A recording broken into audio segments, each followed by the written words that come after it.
Elbow joint replacement, also called total elbow arthroplasty, is a surgical procedure used to relieve severe arthritis pain when non-surgical options no longer work. The goal of this operation is to reduce pain and restore mobility in the elbow. Surgery is performed in a sterile operating room under either general or regional anesthesia. A precise incision is made along the back of the elbow. The muscles are carefully retracted, and the ulnar nerve is protected to avoid damage.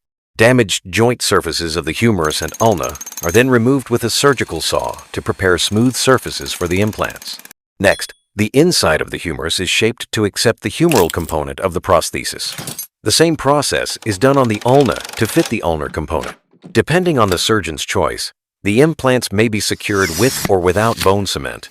Both components are then joined to create the hinge mechanism of the artificial joint. The surgeon tests the new elbow through its full range of motion to ensure proper alignment and movement. Finally, the joint is irrigated with sterile saline. The capsule is sutured, muscles and tendons are repaired, and the skin is closed, often with a small drain to remove excess fluid. When healed, this procedure can greatly improve comfort and function, helping patients return to everyday activities with less pain.